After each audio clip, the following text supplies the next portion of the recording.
Welcome to the City Club of Eugene's May 14th, 2021 program. Our future is in good hands, scholars of the University of Oregon class of 2021. This is the 33rd program of our 2020-2021 programming year. My name is Scott Coltrane, and I'm the City Club president. Support for the City Club is provided by our members and sponsors. You can become a member of the City Club at our website, cityclubofeugene.org. Our programs are always available on our YouTube channel and on our Facebook page, and are broadcast on public radio station KLCC 89.7 on Mondays at 7 p.m. We have both business and in-kind sponsors, including our diamond sponsors, Kaiser Permanente, University of Oregon, Peace Health, and Lane Community College, as well as receiving generous support from the City of Eugene and from Lane County. In today's program, scholars of the UO class of 2021, Our Future is in Good Hands, we look at the work of three students at the University of Oregon: Anastasia Browning, Jaira Johnson, and Judy Stone.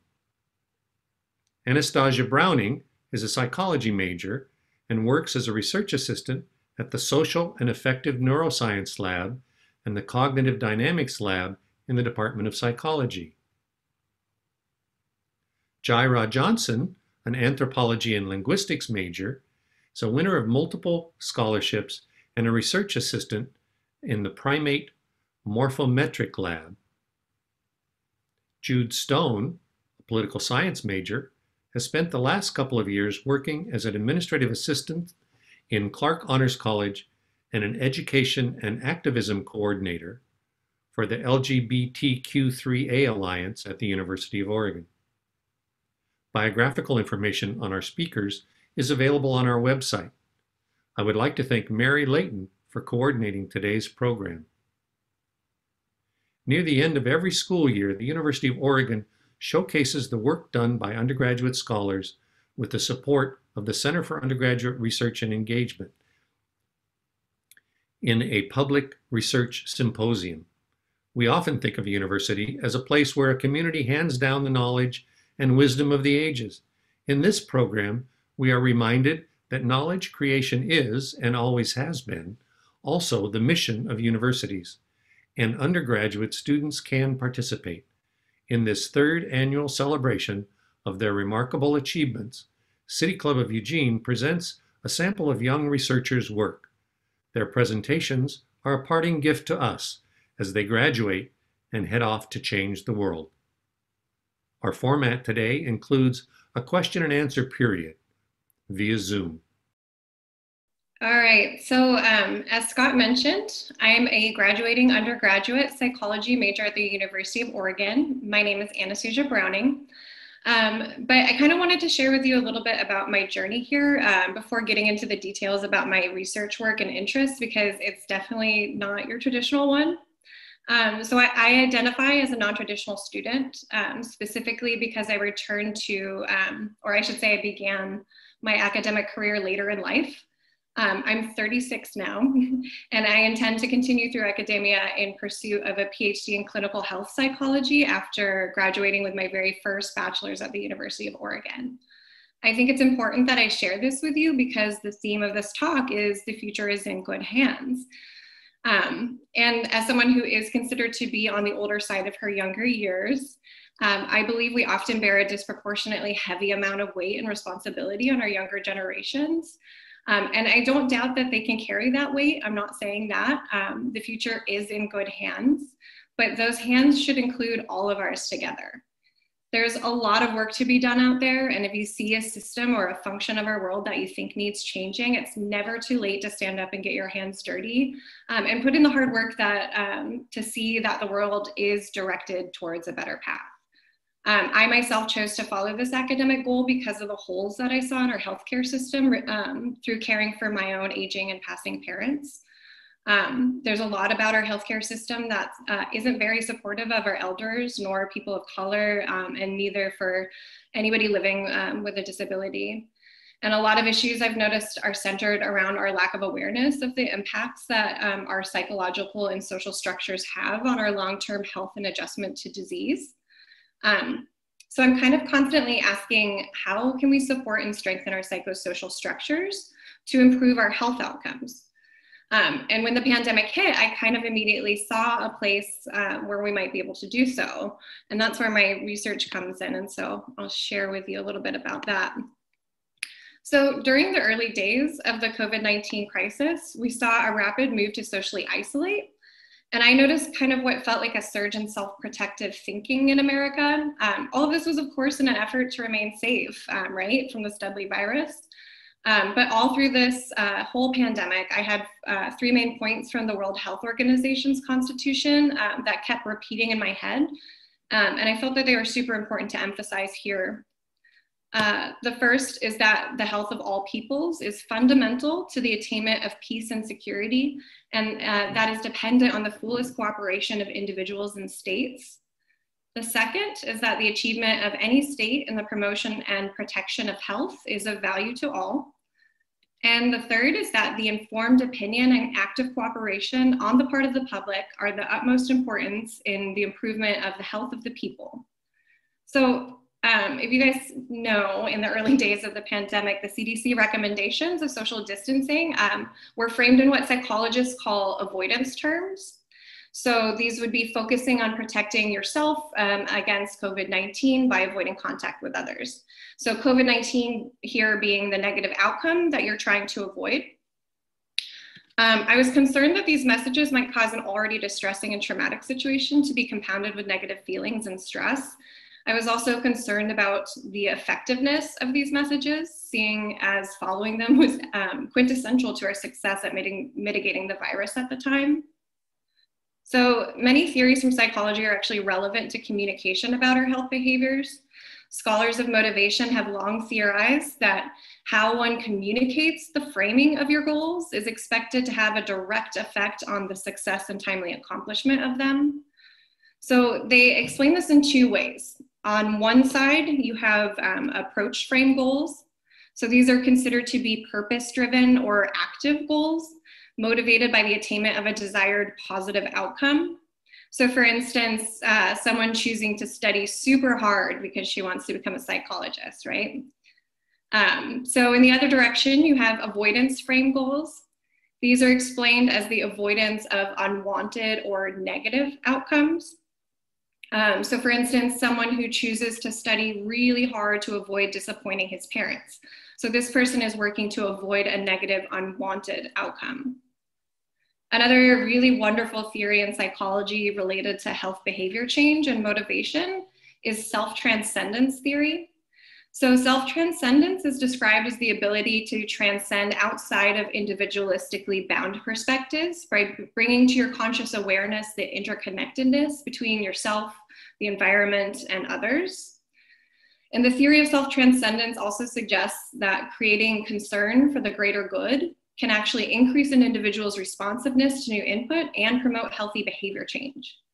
So based on self-transcendence theory, together with approach avoidance theory, I decided to research personally whether reframing our government's COVID-19 preventative procedures using the concern for the well-being of others as the underlying goal instead of protecting yourself as an individual with an approach framing might be able to increase receptivity, intentions to follow protocols, positive affect, so positive mood, and self-transcendent attitudes, so more altruistic thinking.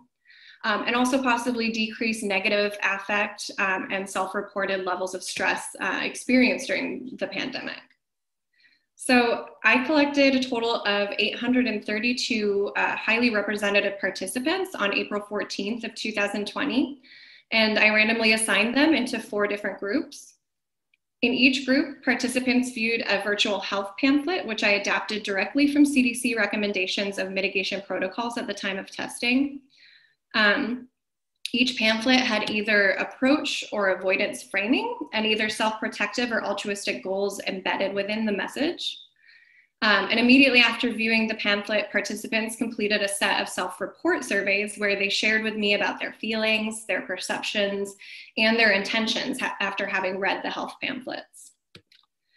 So my results showed that people in the altruistic group, so the ones who were instructed to follow our COVID-19 preventative procedures to maintain our global health, showed significantly greater intentions to follow mitigation guidelines than the participants that were in that self-protective group.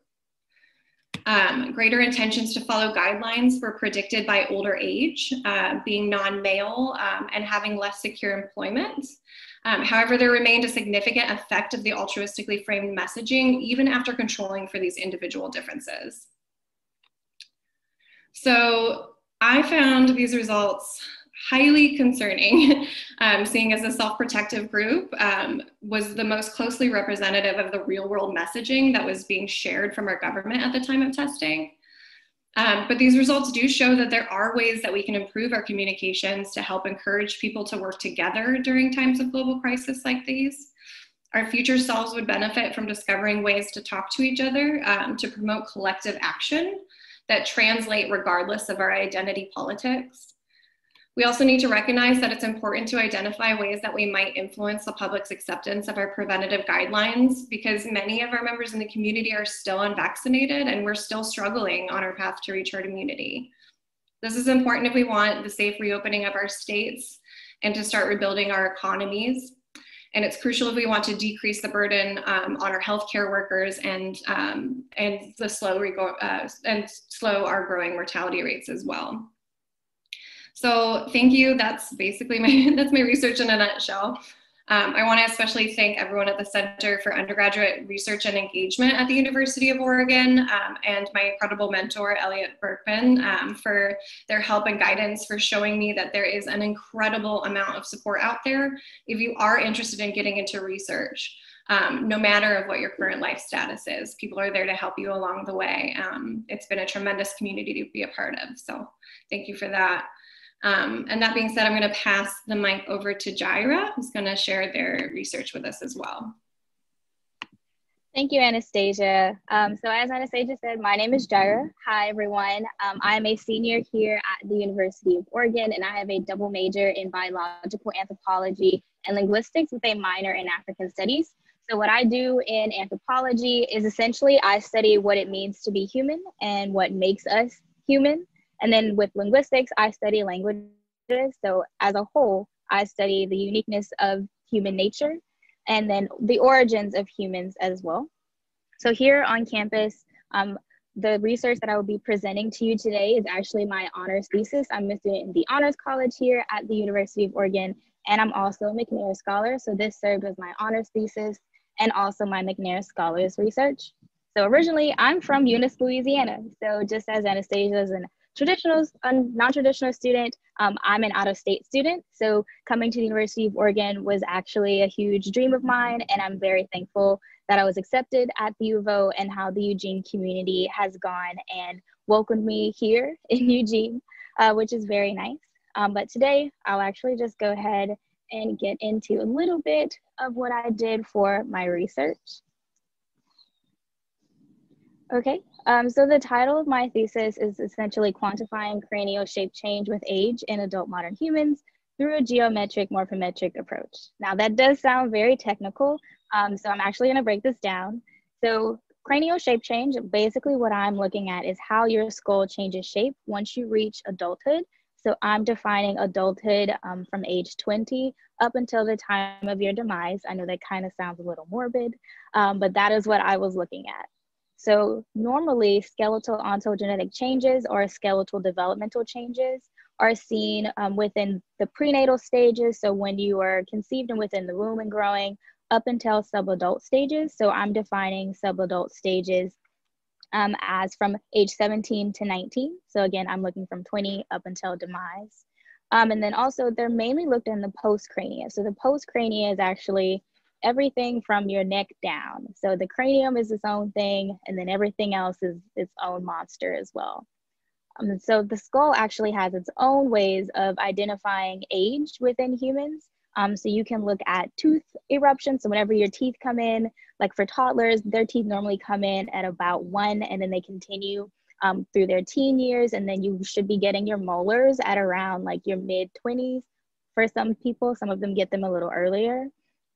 Also, tooth wear. So as we use our teeth with eating, as we go to the dentist to kind of remodel our teeth if they're broken, if we have cavities or anything like that, that's also an indicator of age. And lastly, it would be suture fusion. So on your skull, you actually have these little lines.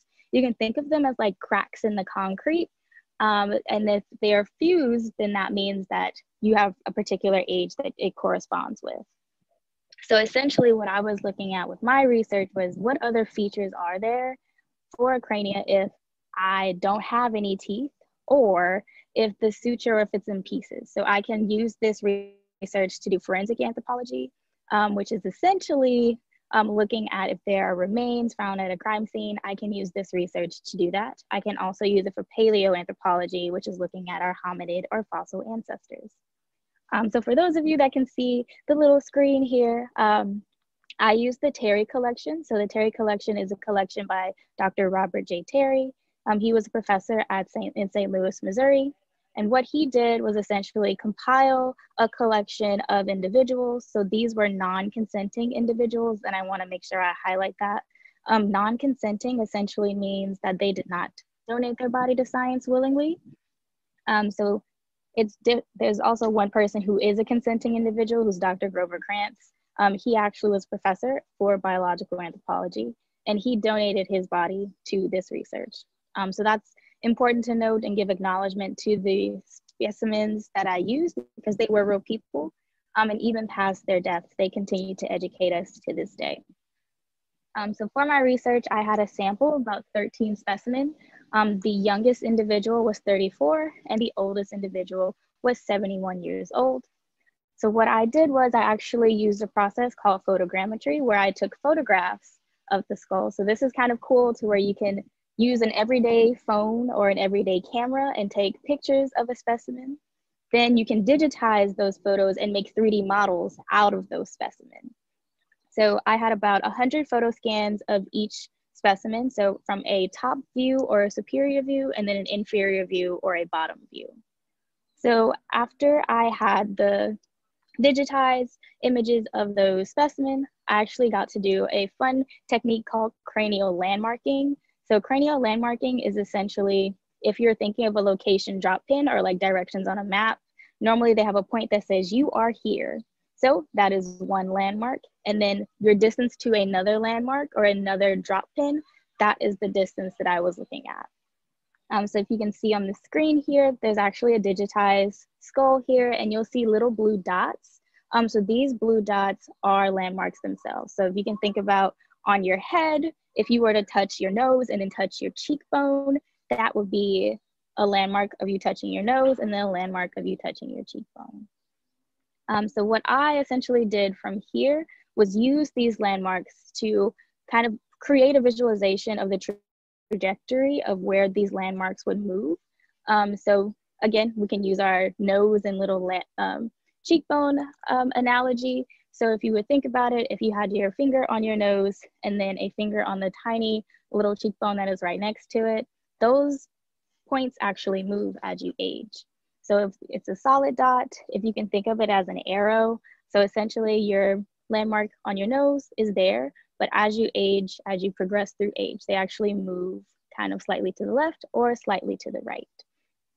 So that's actually what I was looking for. And I did find that there was a 5.6 degree of variance. So your skull does change shape as you age, which is great, because this actually contributes to the scientific community in biological anthropology that there are other features of shape change other than just tooth eruption, tooth wear, or suture fusion.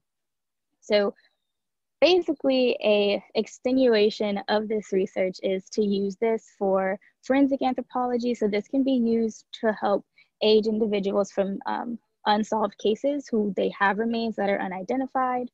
Also, we can use this in paleoanthropology to kind of better understand the differences and correlations between modern humans and our hominid ancestors.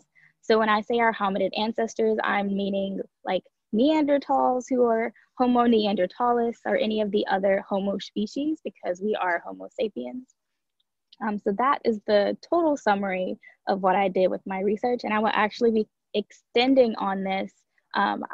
I am going into a PhD program at the University of Texas at Austin after I graduate here at the U of O in June. And so I will be taking this undergraduate thesis with me and kind of revamping it into a more dissertation-y master's type of research. And I wouldn't have been able to do that without the help of the University of Oregon and the McNair Scholars Program, because they let a person of color who was also a female like me get involved in research as early as I could and stick with it, because it's very hard to come as an out-of-state student, just as Anastasia was speaking about being a non-traditional student, to really get involved and find that support. But thanks to the University of Oregon, McNair Scholars Program, and also the Primate Morphometric Laboratory in the anthropology department, I've been able to win awards with this research and also take my research elsewhere. But that is my research, and that is my little spiel about everything. So I can go ahead and turn it over to Jude.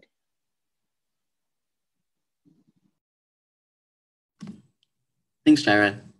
Yeah, hi, my name is Jude Stone, and I am also a senior at the University of Oregon. I'm a fourth year, and I'm studying political science, and I'm minoring in legal studies, queer studies, and theater arts. And like the two of them, I am also an out-of-state student.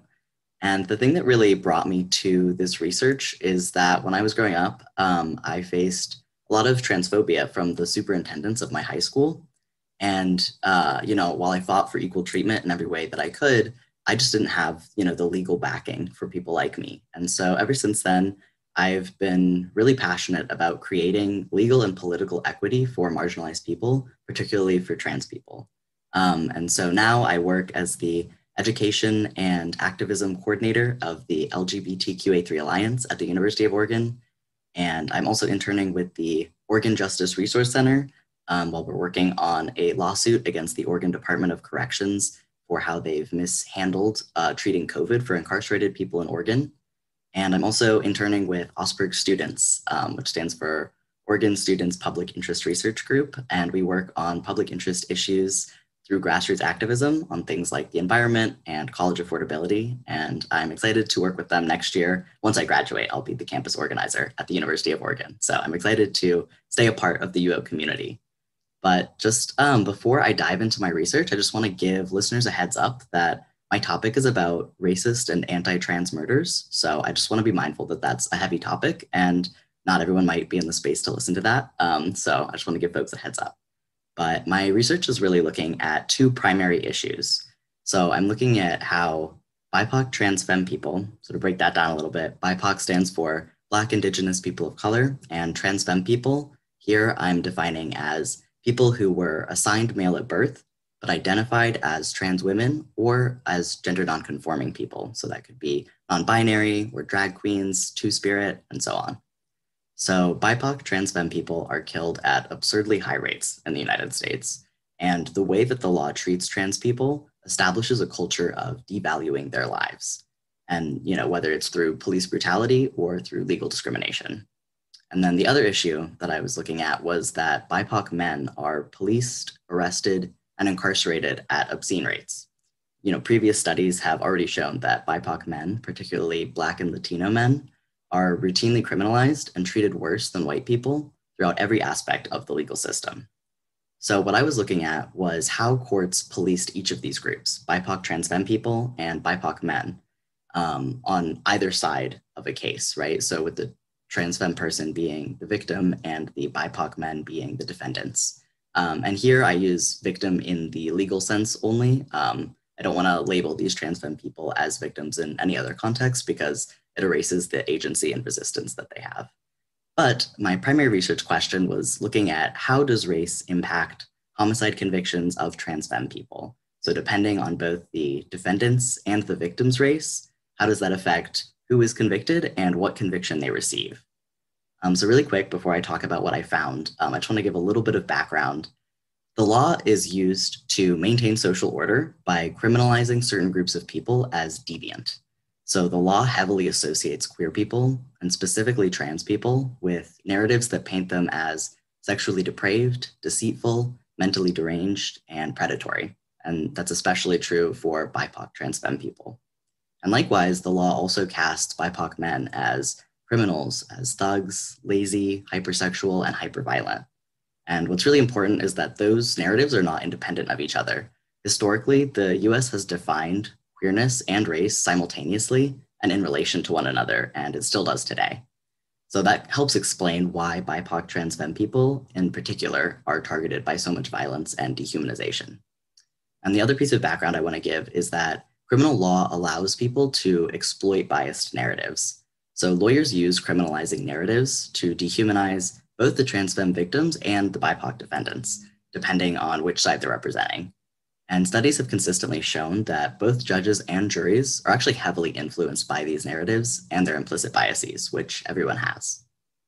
So for my methods, I used legal databases, news articles, and broadcasts, and court files, as well as texts on race and queer theory. And I looked at every trans femme homicide case since the passage of the 2009 Matthew Shepard and James Byrd Jr. Hate Crimes Prevention Act. So 103 cases in total, and that number is much smaller than the amount of trans femme people who are killed, of course, because there's a lot of misreporting when the victims are misgendered, and also there's a lot of times where the perpetrator is never found, reasons like that. And unfortunately, due to the data sizes, I could only analyze trends about Black, Latinx, and white subjects because there were not enough cases that involved Indigenous, Asian, Pacific Islander, and Middle Eastern subjects to identify a trend with those races. But for my results, I found that of the 103 cases, only 4 of those cases received hate crime charges. And of those, only 3 actually yielded hate crime convictions. And then of those 3, one of them was on the basis of race, not gender identity, and the other was later overturned. So ultimately, only one case out of 103 resulted, only one case out of 103 cases with trans femme victims resulted in a hate crime conviction, even though many defendants openly admitted that they killed the trans femme person because they, quote, snapped when they found out that they were trans. And another big finding is that compared to the national average, the defendants accused of murdering trans femme people were twice as likely to go to trial rather than accept a plea deal. So what that means basically is that when someone is charged with a crime, they can plead guilty or not guilty. And if they plead guilty, then they can usually take a plea deal, which means that they will get a less harsh conviction or sentence for admitting their guilt right out of the gate. But if they plead not guilty, then they go to trial and they risk being convicted much more harshly because they wouldn't get that plea deal, but they also maintain the chance that they would be found not guilty and go free. So nationally, only 25% of defendants risk trial for homicide cases. But this study found that of the defendants accused of killing trans femme people, 53% of them risked trial. That's over twice as many. So coupled with the amount of transphobia that we see in the criminal legal system, this suggests that defendants may have intentionally exploited their victim's gender identity to reduce or beat convictions. And the other findings that I found, specifically pertaining to race, was that the victim's race had a bigger influence on the conviction that cases received than the defendant's race. So trials with Black trans femme victims yielded the lowest conviction rates, and of those that ended in conviction, those with Black victims received lower degrees of conviction. Whereas cases with Latina trans femme victims yielded actually the same conviction rate as those with white trans femme victims, but Latina victims yielded lower rates of murder convictions specifically, so less harsh convictions. And predictably, cases with white trans femme victims yielded the harshest convictions overall, regardless of the defendant's race. But I did find that the defendant's race still did matter because Black defendants received harsher convictions than Latinx or white defendants when the victims' races were held constant. So ultimately, this aligns with previous studies in terms of the breakdown of convictions by race, in that Blackness is extremely devalued in the United States and especially in the criminal legal system. And being Latinx is certainly criminalized more than whiteness as well. And whiteness is socially valued the most. And this is particularly amplified in cases with trans femme people, where Black trans femme victims seem to receive the least amount of sympathy from judges and juries, whereas white trans femme victims seem to receive the most. So I also want to thank the many mentors and supporters that I had for helping me with this research. And specifically, I want to thank the Center for Undergraduate Research and Engagement, as well as the Undergraduate Research Opportunity Program and the Clark Honors College for funding my research, as well as providing me countless opportunities to grow and better my academic career and beyond. So now we'll move on to a period of questions. Thank you.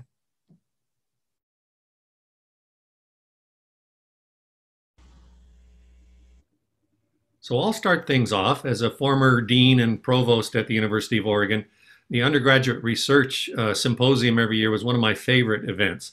It's just remarkable to me how oftentimes undergraduates can really run with research. It's something we think of that graduate students do, but I find in a lot of the classes where there was graduates, undergraduates and graduates in the same class, often the undergraduates really outshone some of the graduate students. So I think it's phenomenal that undergraduates get involved at U of O. So my questions for all three of you are, I really want to know why you came to the University of Oregon. You probably had lots of other choices. And then once you got here and you were looking around for a major, how did that go? And then how did you connect with a researcher who invited and coached you on how to do the research? So please let us know. I can start with that one. I'm kind of excited to answer that question, actually. So as I explained, I was a non-traditional student. I was actually a transfer student. So my move to the University of Oregon was done very intentionally. I decided to come back to school with a very strong goal in mind. You know, I wanted to do clinical health psychology. I wanted to get into research. I wanted to affect really like systemic and important preventative and intervention changes in our healthcare system. And so to do that, you need a PhD, obviously, but you have to get undergraduate research experience to do that. You need to learn about theories. You need to learn about how to conduct the research. This is all stuff that's expected of you when you go into graduate school. And not a lot of people know that. I didn't know that when I started up in Portland at Portland Community College originally. And when I got in, I was just like, oh, just, you know, transfer to a university and then just apply. And as I got into it and learned, you know, everything's about steps, gradual steps. I learned how much I needed to have undergraduate research. And so University of Oregon became the clear choice for me because they offer such a guided and open opportunity for undergraduate students to engage in research activities. I would say that's probably one of the biggest centers of the university that I've seen. So I chose the University of Oregon. I moved myself down to Eugene, and I kind of just wung it at first. I started cold emailing all these labs that were aligned with my research interests. And I was just like, hey, I'm here. I'm interested in getting involved. I have all of these skills. I did come with a bag of skills as being a little bit older coming in. You know, I've managed businesses before in my life. So that I would try to highlight, you know, I have skills that I can attribute to your lab. And that got me in with Dr. Elliot Berkman at the Social and Affective Lab and with Dr. Ulrich Meyer at the Cognitive Dynamics Lab, kind of like right off the boat. And through them, I've learned a very diverse set of skills, an integrative kind of knowledge of psychology and the healthcare fields and our research that goes into that. And yeah, I have everything to thank for the University of Oregon and my future forward because of that. So like these steps that seemed super vague in the beginning are now very clear for me. And I owe that to the University of Oregon. So did I kind of cover all that? I don't know if anybody else wants to add their experience on that. I can. I love getting this question. So pre-COVID, I was a student ambassador, so I would give you a tour if you decided to come and tour the U of O. So for me, as an out-of-state student, I really wanted to get out of the South in terms of education. I wanted to spread my wings and see what kind of person I could become out of state. So the University of Oregon was actually my dream school. I did not apply anywhere else. It was Eugene or bust for me. I think I made the right decision. I've been here for 4 years and I accomplished a lot. but I always knew I wanted to do anthropology. So if you've ever watched the show Bones, it used to come on Fox. I think it's on Hulu. I wanted to be Temperance Brennan. I wanted to be a forensic anthropologist. I wanted to be at a crime scene, identifying the victim at the scene. That was what I wanted to do. So when I came to the U of O, I already came in with anthropology as my major, and I started taking the classes. Then I learned how language really impacted how I would do my own research or would do anything within my career. So I picked up linguistics. Within linguistics, I already speak Creole French, but I've learned Swahili. I've also learned American Sign Language while I've been here at the university. So it kind of made me a more well-rounded individual and a student.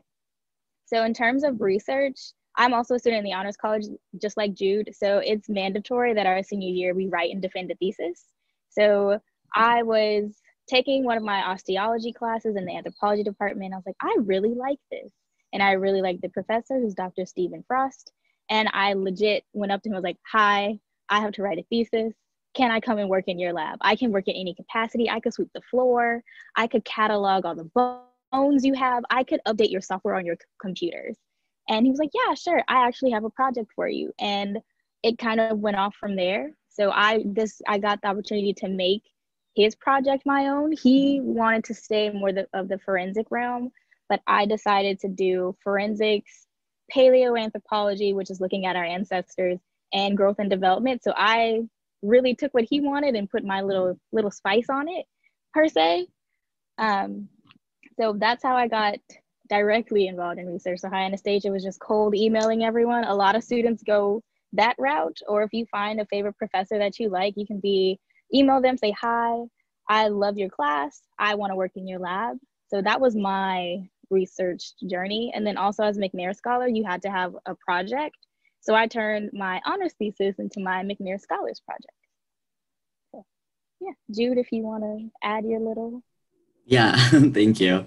Yeah, I kind of had sort of a similar experience in that I was also out of state and also excited to leave the Southwest, South-ish. And so, yeah, I was definitely committed to the Pacific Northwest. And then I came and visited the University of Oregon. And as soon as I got here, it definitely clicked and it was my number one school. Because I really love how many opportunities it offers unlike Anastasia and Jaira, I did not know exactly what I wanted to do when I came in. And so I really appreciated that it gives me a lot of opportunities to, fulfill a lot of my hobbies and interests. When I first came, I actually also had watched Bones and wanted to do that. Turns out I can't do science for my life. But I also wanted to do theater. So I was really all over the place. And then I realized that I missed activism a lot. So that's how I found political science and legal studies and things like that. And actually finding my advisor, it's a little different for humanities, where there's oftentimes there's established labs, and instead it's more individual based. And so I had taken a class with Professor Allison Gash, who does a lot of great work with civil rights law. And I was really interested in the things that she was teaching about. And so I met with her in office hours. And like Jaira mentioned, I was talking about how I needed to find a topic for my thesis. And so she kind of just let me run with it. And she's working on some law around trans bathroom rights. And so she had, familiarity at least with like the general law around that. And so we were able to kind of, she set me loose and said, okay, like go look into this topic and come back with what interests you. And that was when I realized that actually no study has ever looked at the, homicides of trans femme people, which really surprised me because we see, I feel like on either news headlines or social media all the time where it's saying, X amount of Black trans women, right, have been murdered. And yet no one was doing research on the actual data around that. And so thankfully with Professor Gash, I was able to kind of create that study. And I hope to, if not publish it through a journal, then to at least, publish it online so that that data is a resource for other researchers, because I think that that is definitely an important way that we can get more insight on, how to actually create a more systemic solution.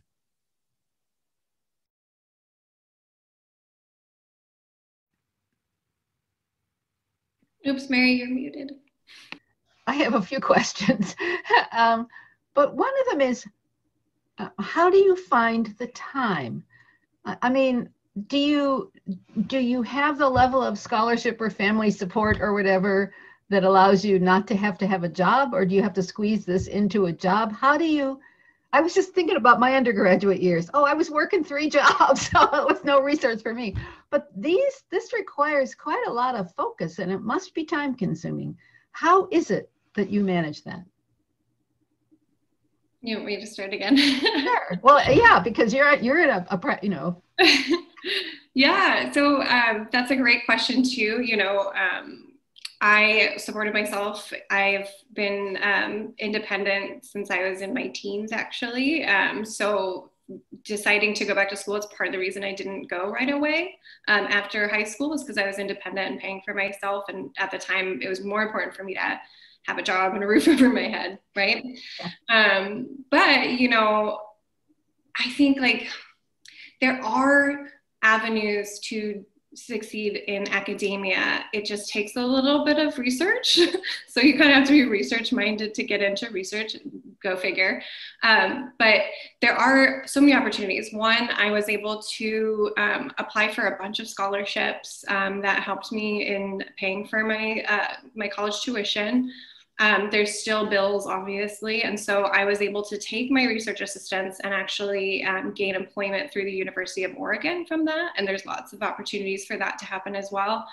So I've worked, I started as just a research volunteer. And now I am a paid senior research assistant at the Social and Affective Neuroscience Lab. And for going into post-bac work as well, that's opened up so many doors. But yeah, I work my butt off. I work my butt off. I don't have a lot of free time at the moment because I am working almost full time and school full time, and it's a lot. But it's in such a positive forward direction that I'm happy to be doing it, and I'm doing something that's so exceedingly exciting and important. And part of my days just feel like I'm not actually working. I'm just yeah, like Jude said, just being an activist almost, because I'm just working to better the world around me. And that, I don't know. Yeah, I can work overtime for that. Yeah, I can go next. So Mary, like you, I have 5 jobs actually. So I work 5 jobs, have a full course load as a senior, but I am a planner. So I legit have everything color coordinated. Like this time I was writing my thesis. So I actually recently defended my thesis in April. April 13th was the day that I defended. So now I have a lot of free time, but before I would write for 2 hours a day writing my thesis. I would do homework. I would go to class. I'd go to jobs. I still had time for a personal life. So I would go out with my fiance. I would do things like that. I'm also the president of my sorority chapter, so I had to make time for that too. But I would think especially for incoming students, and to kind of get what it's like to be a student nowadays, especially with virtualness going on, is that having good time management is the only way to go about doing anything, because now literally everything we do is on one laptop. It's not like we're picking up and going to class anymore, or picking up and going to a building across campus. So you can kind of get lost in, like I've been on my computer since 8 this morning and I'm drained out. I don't want to have any motivation to do anything else. But I think when you're involved in research, you are happy. I'm ecstatic to go to the lab every day. It may seem like grunt work in the beginning, like, oh my gosh, I have to go to the lab. But I get super excited. I'm like, oh my gosh, this is my research. I get to put my name on this. I'm publishing this in, I believe, 2 months. So over the summer, this will be published. So knowing that at the end of the tunnel, I will have something with my name on it that hundreds of thousands of people can read and see, that makes it all worthwhile in the end. So you got to have something to look forward to, especially when you're doing research at any point in your career as a student. So with Anastasia being a non-traditional student, she knew, she was like, okay, I'm coming in. But if you're a freshman, for me, I didn't think a little Black girl from Louisiana could come and do research at an institution like this. And it's great that the university gives us those opportunities that we've been talking about to do that, because now we're here. I'm talking with everyone that is listening in today about what I've been doing. Anastasia and Jude are here talking about what they've been doing. So the U of O actually contributes to us, not just as students, but as people, because you're here listening to what we have to say, and we've lived these experiences. So we're trying to, let you know how it is to be a U of O student today. Yeah, I definitely agree with those those answers. But yeah, I would also add something that's been really helpful for me is setting boundaries with my time in terms of having personal time too. Because yeah, between 2 jobs and 2 internships and then the full course load and the thesis to boot, it's definitely a lot. But I think like what's been really helpful, because I got to the point where I tried to manage my time so much that I was like, all right, I have 15 minutes to relax a day, which oddly enough is not terribly relaxing. So I think that's something that I really have appreciated from, getting to try all these different opportunities, is also learning of, when I need to say, okay, I'm turning off the laptop and I'm calling it a day. But yeah, no, I definitely agree with Jaira and Anastasia's answers. But yeah, no, and I think also applying to scholarships is really helpful. But I found that I did recently get funding, but I actually found that a lot of times when I applied, I didn't have as much luck as I would have hoped. So at the same time, like I do want to acknowledge for sure the privilege and the to some extent luck, right? Like I know that we all work hard, but also, there's a lot of really qualified applicants. And so that definitely really, really helps provide opportunities of, that's one less shift I can take, which is one more, session that I can work on my thesis. So that's been really helpful too. I have a question about how you came up with your topics. You each referred to a personal interest or event or a series of things that got you interested in the general topic. But can you comment a little bit about how that transition happened after you began looking into things that you wanted to research, learning the tools of the trade or figuring out, sometimes you don't find what you think. Your personal experience is different than what your research experience, and you've got to go through the protocols, and they're different for every field, but there's certainly a set of experimental or non-experimental interpretive kind of traditions that you have to kind of find out, and then sometimes you get unexpected results. So maybe you could talk a little bit about the personal and then the craft and how they fit together for you. Yeah, so as I said, I came in with like pretty directed to my undergraduate career, wanting to study what we call the psychosocial determinants of health. So what are the psychological or like the social or sometimes systemic things that contribute to our health outcomes, how we accumulate disease or how we adjust to chronic disease, for instance. Specifically, I said, I took care of my mother as she passed, and I saw how hard it was for her to adjust to having cancer. And there are so many layers of that, right? Financially, it was really a struggle. It was a struggle psychologically, emotionally, just even in terms of our social norms and how she fit into our social norms when she had cancer, right? So these are things that I look for going forward in my research. And I kind of intend to stick more towards this adjustment to chronic illness. But illness, disease, viruses, they're all related, and they all have impacts on our psychology, on our social systems, and vice versa. And it just so happened that I decided to pursue a thesis in the honors program at psychology right before the pandemic hit.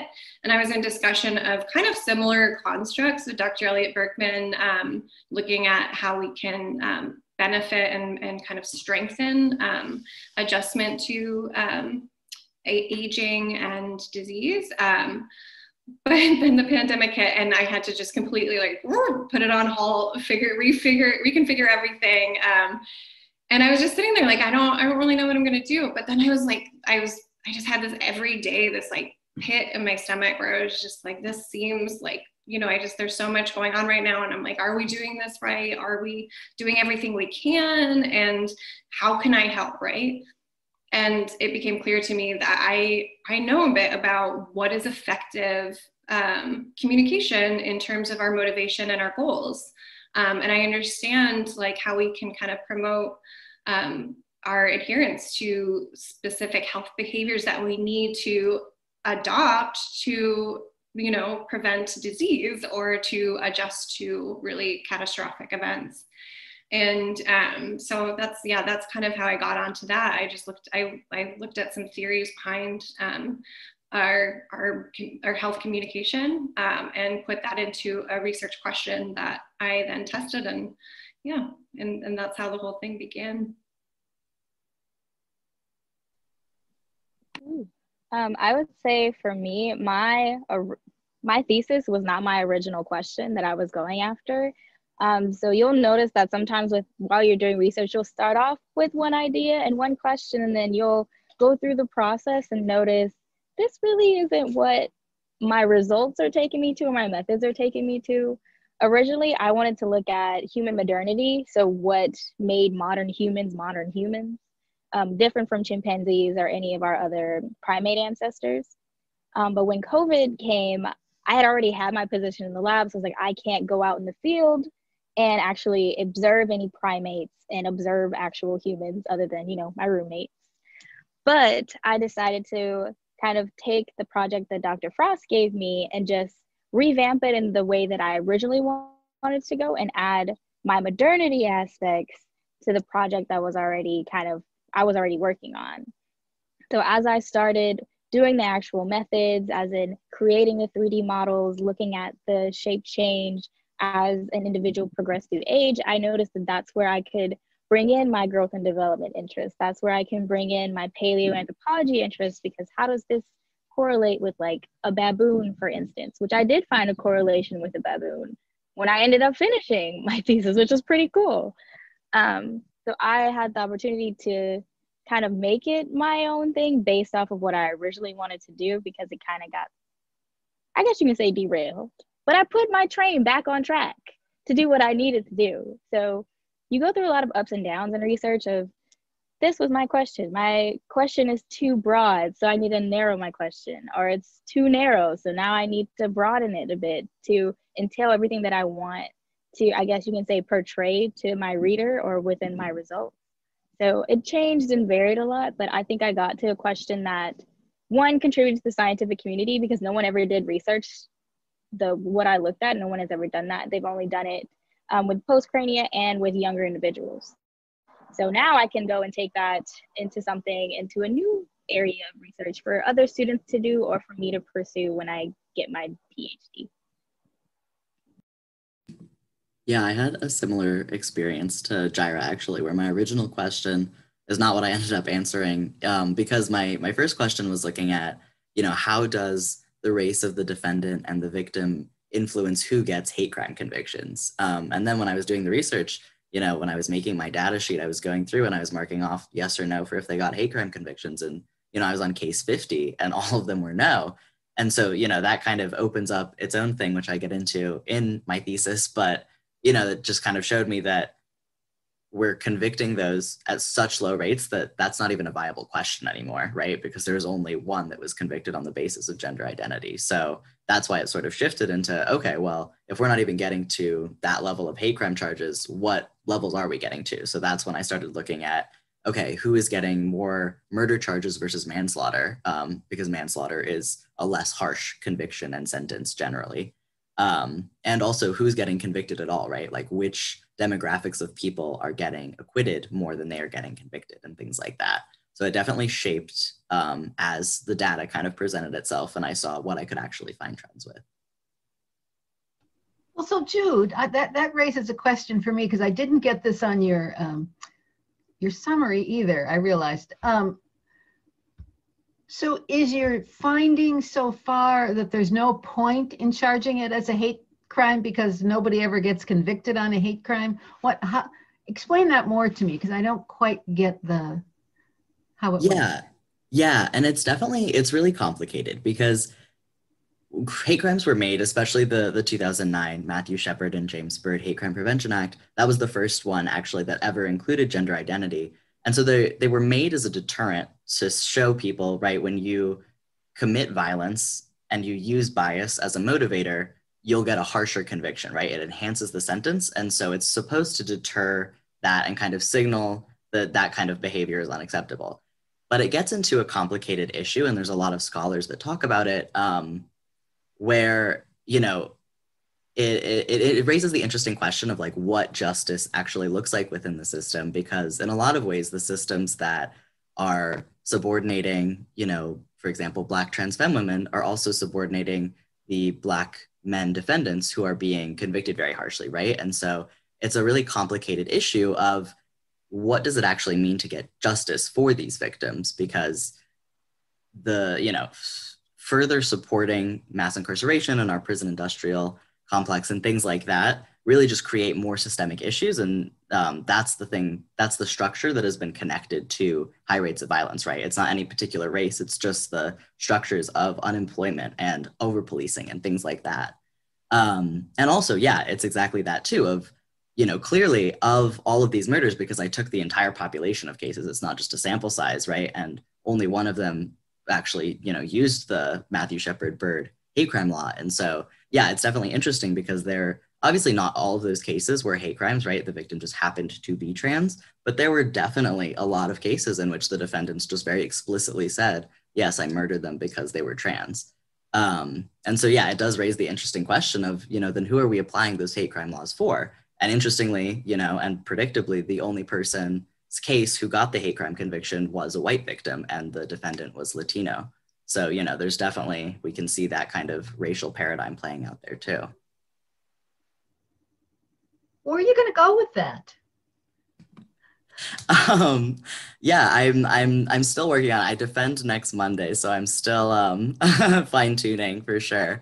But yeah, like I mentioned, I would love to work on this with my advisor and to get it published. And if not, there are actually a lot of really great kind of grassroots community fueled blogs. And that's where I found a lot of the victims who I looked into, and then I, you know, corroborated with other sources. But they're really great resources that track the violence against trans people. And so at the very least, I would love to share this data with a lot of them, just to kind of spread it, you know, because I think that this would be a great thing for other researchers to continue with and to build off of and run with.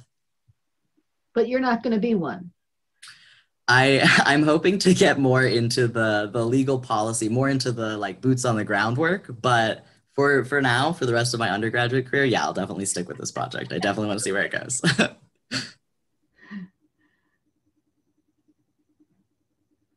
I want to just add to that, Jude, like, so research, there's an aspect that's so important that I think it gets neglected a lot, and that's the science communication of our research. And so opportunities like what we're having here, you know, where we're going to be able to speak to the greater community, like this is Jude doing something with his work, right? This is profound. It's going to be spread so far. And yeah, it's going to be incredibly encouraging and engaging. And yeah, so science communication and outlets for science communication like this are incredibly important parts of the work we do in science. So. And I particularly appreciate that Jaira talked about non-consenting. I've noticed that coming up more often. And whose bones are we looking at here? And when did they get a choice? So I appreciate your mentioning that. Oh yes, it's actually a huge issue now with a few institutions, not only in the US, but also back in Africa, where they've actually just taken people and then just had them within their own institutions, within their labs, and they really didn't have consent to do that. Normally how it worked, if it was a consenting individual, you could write it in your will, or like on your deathbed, you can say, I want to donate my body to X, Y, and Z. But normally now, like previously when we were doing research, this is kind of a bash on anthropology, which we're currently working on. It was just, you claimed what you found.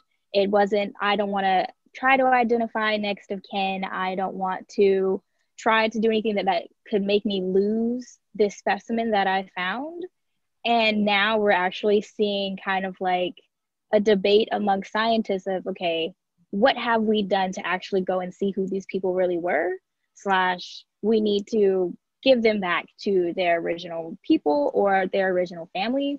So I had to make it a point to highlight that in my research, because it is important to know that these specimens that are in the Terry collection, we don't know who their families are. And for me to speak about, oh, I used specimen 34R, who was a male who was age 44, that could be someone's father. That could be someone's brother, nephew, cousin, whatever you want to go with that. So it's important to kind of give them their humanity back when a lot of people just see them as another skeleton in data or within a sample or within research. So we're out of time. Thank you so much for giving us. I appreciate even more how precious this time was. And go forth and prosper. This has been our May 14th, 2021 program. Our future is in good hands. Scholars of the UO class of 2021. Before we proceed, I'd like to recognize our diamond sponsors. Kaiser Permanente exists to provide high-quality, affordable healthcare services and to improve the health of our members and the communities we serve. More information at www.kp.org. Support comes from the University of Oregon. Since 1876, UO has helped Oregonians question critically, think logically, reason effectively, communicate clearly, act creatively, and live ethically. More information at uoregon.edu. Peace Health is proud to serve Eugene, Lane County, and beyond. As your hometown healthcare partner for more than 80 years, our mission is to keep you and your family healthy. Learn more at peacehealth.org. Lane Community College transforms lives through learning. LCC provides comprehensive, accessible, high-quality educational opportunities that promote student success. For more information, visit lanecc.edu.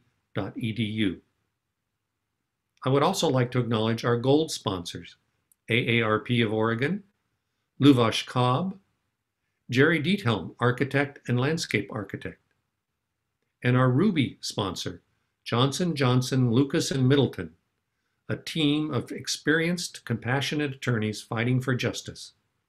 If you have been seriously harmed by wrongdoing and need help, contact them at justicelawyers.com. Before we thank our speakers today, I have a few quick announcements. Thank you to our in-kind sponsors, KRVM 91.9 Radio, PAC Info and Simplified Computing LLC, and Dotson's Photography. And a special thank you to public radio station KLCC FM 89.7 for airing City Club programs on Mondays at 7 p.m.